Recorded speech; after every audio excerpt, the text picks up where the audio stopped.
And the tribes are surrounding them. They had no idea. Wow. And they just started throwing arrows from the shadows. Like, you could literally walk 15 feet and then be like, I'm just going to come right back. And the jungle will, like, Blair Witch you. Because it's all green. So you just, like, think you know what you're doing. Just last week, I wanted to cross from one trail to another trail. And I was like, I'm a guide. I can do this. And I came back out on the same trail like a half hour later. And I was like, yep, that's what I meant to do. Let's go. And like, happens to JJ all the time. Really? You cannot find your way in the Do jungle. you use a compass? Don't use a compass. Why not? Because actually, apparently some of the iron content and some of the saps in the trees pulls the needle. It doesn't work really well. Even the trees are trying to trick you. Oh my God. GPSs run out of batteries. You know, it's like you really you have to learn your bushcraft. You have to learn how to navigate in the jungle, and it's like which is pretty much you have to get just amazing at dead reckoning and remembering your course, because it's so dense that like we play with people. We go, we'll go see if you can go from here to there. And it's like they can't go there. They can't do that as soon as you leave the river. So like I had gone out on this solo, gotten lost, gotten scared, and then been like, oh shit, what if I just like into the wilded myself? What if now I'm gonna be the next kid that went and died in the Amazon? And like I like slept in the hammock, but this is like as I was learning, so I didn't realize that the hammock that I had bought had a mosquito net on top, but the back was not mosquito proof, so they could stick through. So my back was being destroyed by mosquitoes as I'm trying to sleep, and like a couple of nights of that. And so I finally fall asleep, and I wake up in the middle of the night, and I hear breathing right next to my face, and I like wanted to turn my headlamp on, and I just hear like right here, like I could feel her breath, and I was like 6 inches away from a jaguar's face, and she just like and then left, and she just came in. She wanted to see what that was. She was like, you're not going to move. That's what you're not going to do. She growled like right into my ear, and then later on. But that one's cute, though. That's a cute picture. That's a cute jag. Wow. And they vary in colors and the spots and everything, right? Like some of them are much darker. Yeah. Well, I mean, yeah, actually somebody recently was like, where do you see panthers? And I went on this whole thing of like, a leopard or a jaguar, just like you can have albinos, you have a melanistic one. Yeah. Wow. And so like people would call that a panther, but a panther's not a real, there's no animal that's a panther. It's like a Kleenex. It's like it's just another name for it. That is so beautiful. But a black Look jag. at that thing. Yeah. Oh my God, that's beautiful. Yeah, in South India they have the black leopards. What an amazing looking animal. Look at the muscles. Yeah, it's an amazing killing machine. And so humans don't get taken out by them? I can only really speak for our region of the Amazon, but I haven't even heard a story about it. Really? Like no one. Our jags are just, we have like record numbers of jags. Like I think they're listed as near threatened, and we have like some of the strongest remaining jaguar populations in the world. It's incredible. And like you barely see them. We barely see them. The last one I saw was 2 years ago. And some people like go their whole lives without seeing them. Really? Yeah. Well, because people walk off into the jungle and they don't realize. People, it's so funny living in the wild and seeing people show up there. And it's like people come and they're like, they smell like shampoo and cologne and bug spray and deodorant. And they're just like, if to an animal that has such better senses than we do, they might as well just have like sirens on them. And like you are this shiny, glittering foghorn of attention in the jungle, and like every animal is going to run away from you. And so people are always like, how come you go out and you see so much stuff? And it's like, I only shower in the river. I live out in the jungle. I smell like they do. Like I'm out there for weeks, and it's like I'm not going and like shampooing my hair. It's like, and so like to these animals, like they know when you're coming. Like a jag's just going to be like, oh, there's a human there. Do you wash with soap when you wash in the river? I do use a biodegradable soap. You have to keep your skin clean or else you just get infections. But like for the most part, like my clothing, everything, like I don't use anything that's scented because of that, because I want to be out there and just blend in. And that's whether I'm out in the field with elephants or whether you're out in Africa or India or whether you're in the Amazon. I want to be sort of like included. I want to blend in. And so like not that long ago, I was checking a camera trap and I thought it was a we had students at our research station at the time, and I heard like the leaves going like, and it was like September, so the jungle was dry. And I turned around and I was going to scare this person because I was going to be like, who walks that loud in the jungle? Like, you have no respect. And I turned around with my finger up, and this jag walked right by me on the trail and just went, what's up? And just kept walking. And I was like, finger up. And I was like, okay. Oh, Lord. But I took that as good because at least I was, my like scent trail was so that he didn't know I was there. I could see it on his face. He didn't care. He was like, hey. But I mean, he was 6 feet away. He didn't even break his stride. He just walked by me and was like, yo, what's up?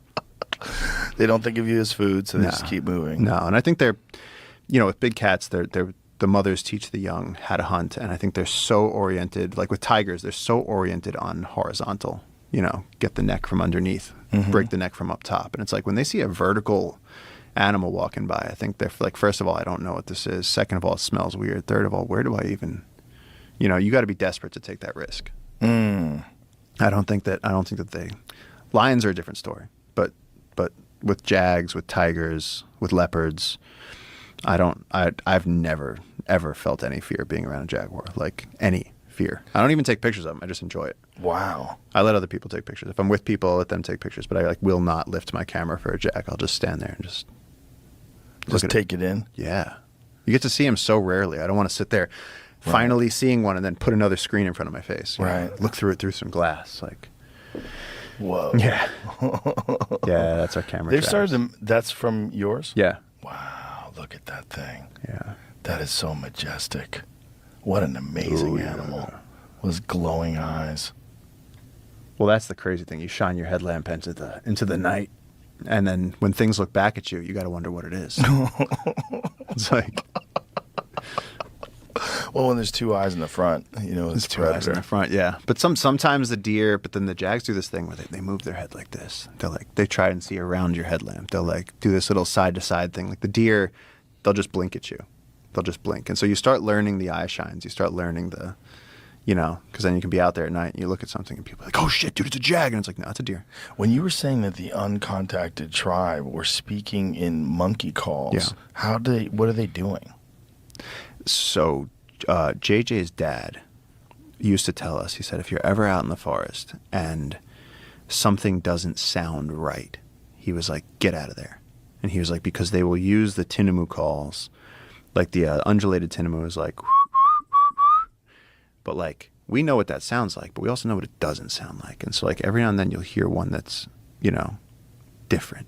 And like we all get freaked out because we're like, that's how we do it. That's how JJ taught me to do it. Like if there was a bunch of tourists right there and JJ wanted me to come over and like chill with him and we wanted to go hang, he would just do that. You'd get my attention. And like I know that it's not a tinamou. I know it's JJ. And so it's like they've taken that to a whole nother level where they can communicate. And so there was a group of guys who was upriver and they got surrounded. They heard monkey calls coming from different directions, and they realized that they were completely surrounded. And like at least one of the guys who was telling it to me, he got in the water and like crawled like a turtle and like escaped. And then the tribe showed up, and then there was this whole showdown where they actually shot one of the community members, and then one of the guys who knows some of their language was saying that it looked like they were mad with the guy that shot the guy. They were mad with him. Like they were like, why did you do that? Now there's going to be retaliation. Like, why did you shoot him? And like there was like a whole discussion happening while these people were like huddled in the stream waiting to see if they got killed too. So it's like I don't really, like, so when you get these loggers going in there, it's like, yo, we'll pay you to protect the rainforest, and like you don't have to do this. You don't have to be going into these areas that are that dangerous. So yeah, so at this point now, though, through all of this, though, we've established jungle keepers. We have 50,000 acres. We're trying to do 300,000 acres. And if we can do that, we'll basically be helping to establish one of the largest protected areas in the Amazon rainforest, which will encompass these uncontacted people. And they can stay uncontacted and they can stay safe and do whatever they want to do in the jungle, guarding the secret pyramids and the giant ground sloths or whatever the hell it is that they do. But we're close. Now, how many uncontacted tribes are they aware of? I think there's like over 100 different groups across the Amazon. Wow. There's also varying degrees of, and the other thing is the conversation so often gets turned to like they're, violent, and they're people that live out in the jungle. And I have no idea how they do it either, because at night we need headlamps. We don't have night vision. All the animals have night vision. So it's like, what do they do that night? They're able to make fire in the jungle at night every day. If I gave you an entire book of matches, me and you, we sat down right now in the jungle. I was like, okay, cool. You got a machete and a book of matches. First one to make fire wins. We couldn't do it.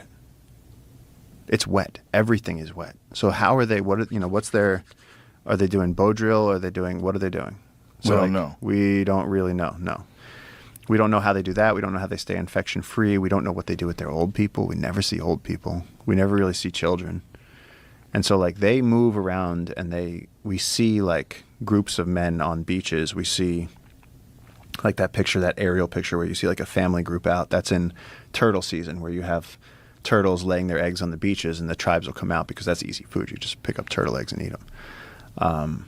But there's so much that we don't know about their lifestyle. And like people get so many things wrong. Just, if you leave them alone, then they won't kill you. If then people go, oh, they're Stone Age tribes. And it's like, well, they're not Stone Age tribes because they're alive right now. And you couldn't live out in the jungle, but they can.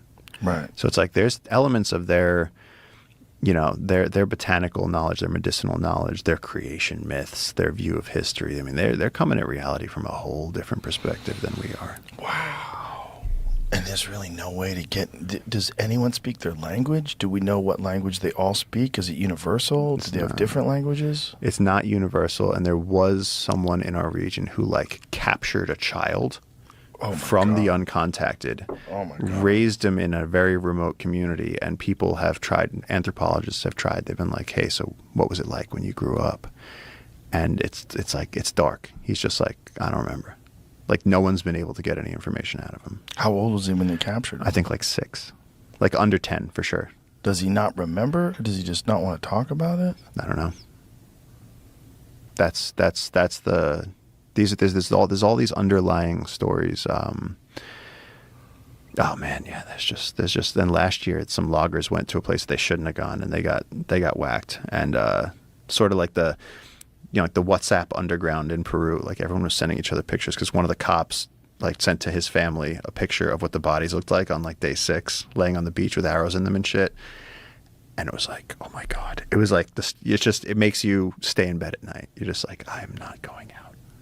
Jesus. But I mean, yeah, it's a complicated topic because there's people that want to contact them. There's people that want to leave them alone. And then, of course, there's missionaries that are like, they need the Bible. What did you think about Lost City of Z? I loved the book. I wanted more from the movie. Of course. Yeah. There's only so much time and yeah. Hollywood fuckery. Oh, God. The book was fantastic. And that guy was out of his mind. Out of his mind. Out of his mind. Yeah. Percy Fawcett. Yeah. Percy Fawcett. But like the fact that he could go on those expeditions and not get infected. Mm-hmm. I've been brutally like, hold on, let me show you. I'll show you this picture. I don't think there's any way of pulling this up, but like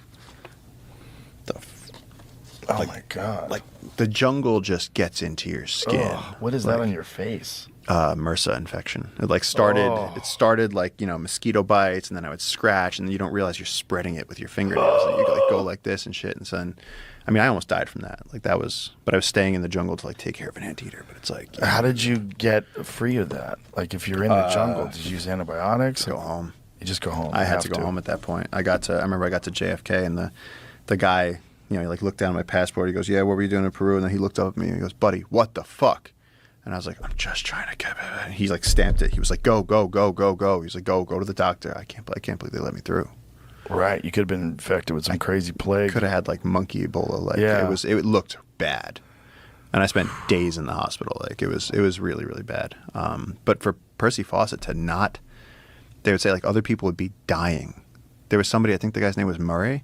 He came from the Shackleton expedition. He'd already been out with Shackleton, so he was like, I'm a real explorer. And he didn't last any time with Fawcett.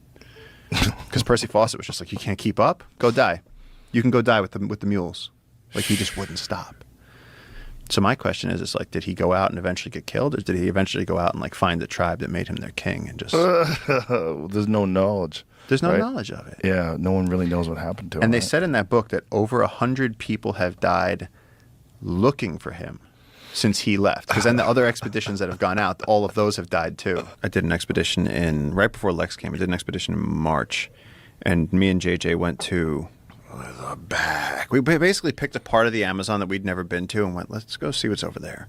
And it took us... You just picked a spot. We picked a spot because it was around in a place that, like, on the map, there's no towns. There's no nothing. So we said, let's go there. And it took us a week. We had to take a commercial flight to a smaller flight to a smaller flight, and then we had to take a boat for 3 days, 9 hours a day, to get to the start of the expedition. Now, when you do that, do you check to see if there's uncontacted tribes that have been reported in those areas? What you do is you get to the last town, and you go, You wait. what's that way? And they tell you. And the scariest thing, and this was one of the worst things I've ever seen in my life, was that there were these tiny little people there, and so there was like normal Peruvians walking around, like loggers, gold miners. They're chainsaws. There's people who had gasoline barges. There's also prostitute boats that drive around, like brothels that go on up and a down. boat. Yeah, and you can pay them in wood. Surprisingly enough, board feet of timber, no joke. Whoa. Yes, you get to the real, like, this is a place where, like, you feel like you went in a time machine.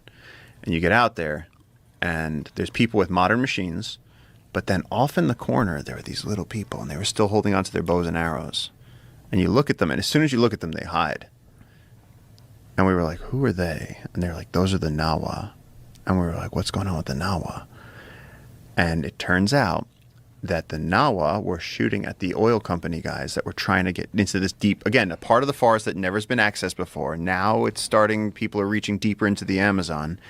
And the problem is they'd be going up this river, and there'd be arrows flying by them. Oh, my God. So how'd they solve that problem? They funded the missionaries, sent the missionaries out there to talk to the Nawa and convince them to come back to the nearest town.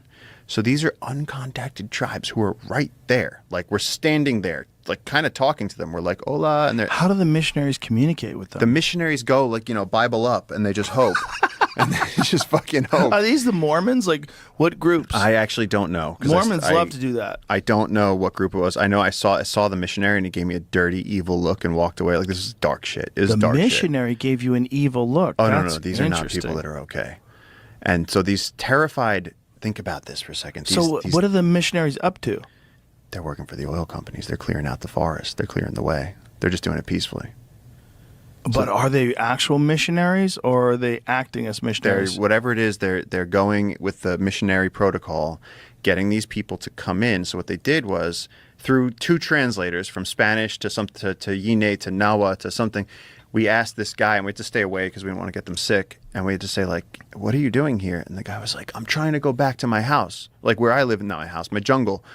And he said, these missionaries said if I came here, that then they'd help me in the food and, And they were very confused because the missionaries had brought back a boatload of them and kind of tricked them, because then when they got to the town, they just showed up to capitalist society, which even though it's super remote, they're like, you want food? You got to buy it. And these people have a bow and arrow, but there's no more animals around because they killed everything. God. And they go, but I want to go home. And the missionaries go, well, do you got gasoline? Now they're stuck. Oh, my God. And how far? Like 3 days of driving in a boat, so like 70 miles by river. Oh, my God. And so these poor people are coming into modern society 1,000 years late with their wooden bow and arrows. They're this big. They're tiny little people, and they're terrified, and no one's helping them. Oh, my God. And it's the edge of the world, and it's exactly when I was reading this Comanche book on that expedition, and I'm going, this is the same thing. It's that manifest destiny. This is the end of their culture.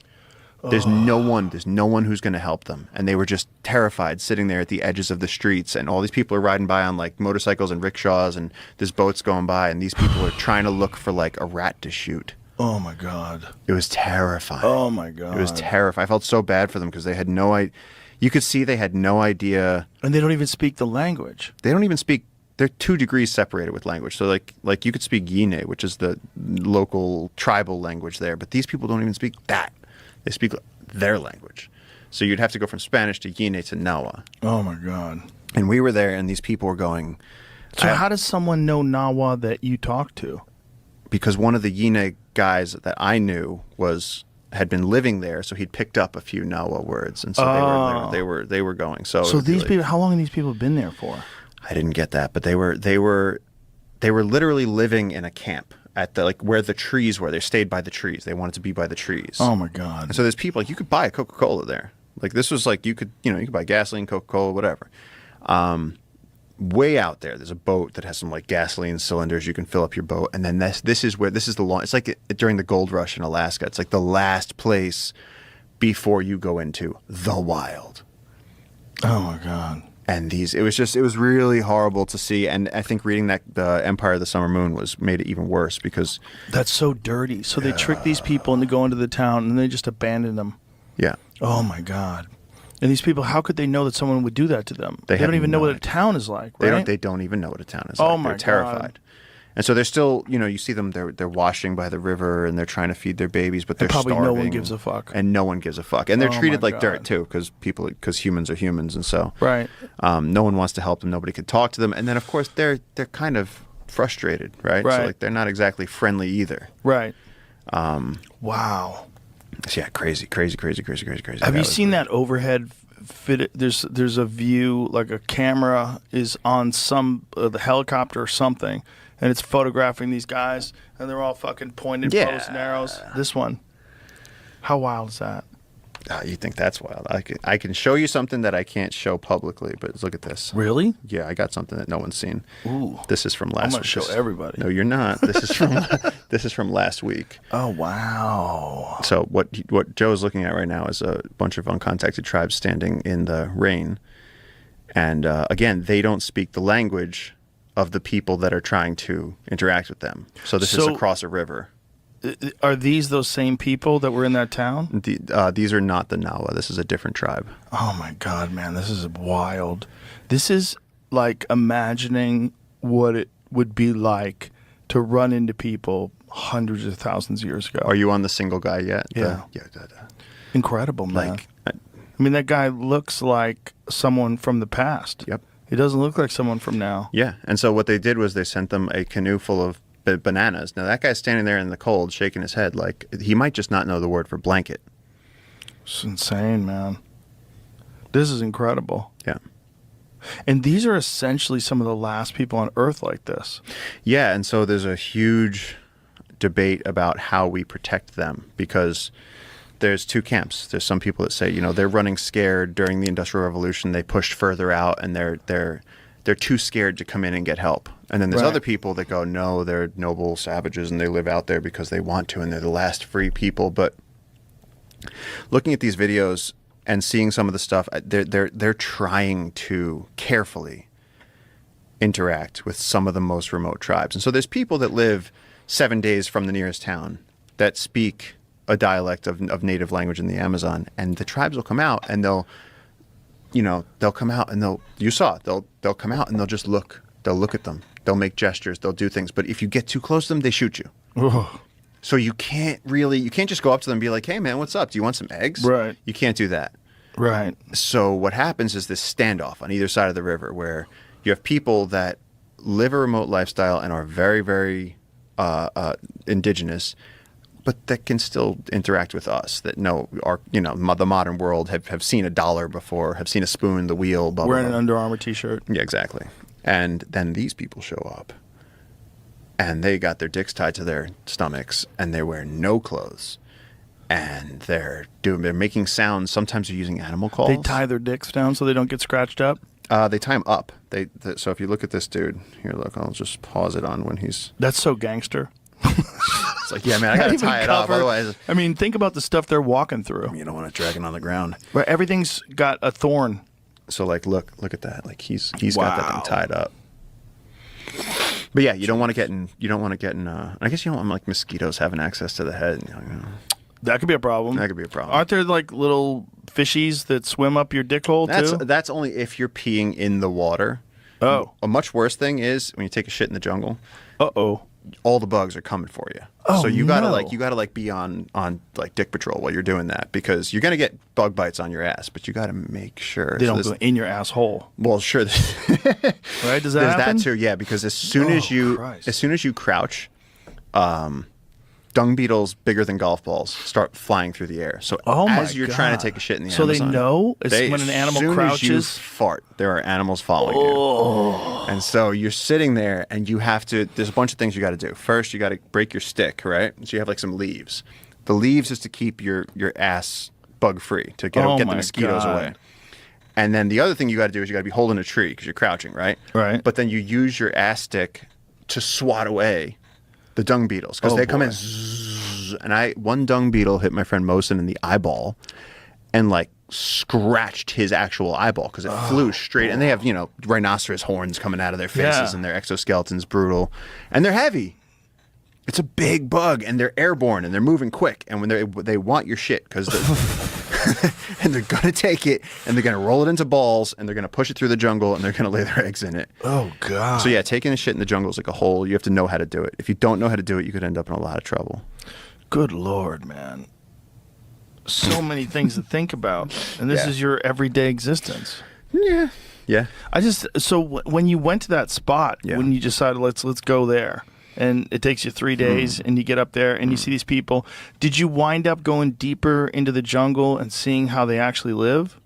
So, can you, or is it dangerous?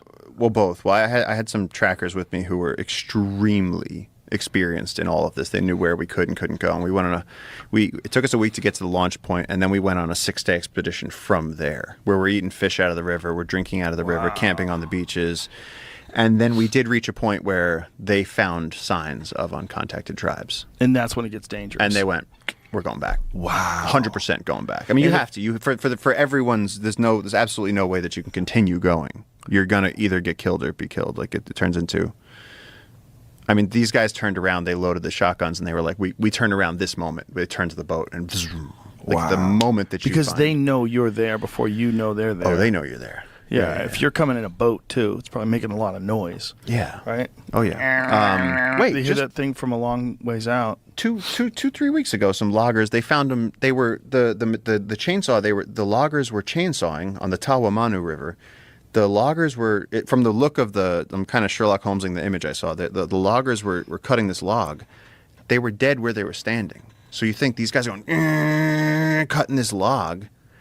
If you enjoyed today's episode on JRE Plus, don't forget to give it a thumbs up and share your thoughts in the comments below. Thank you.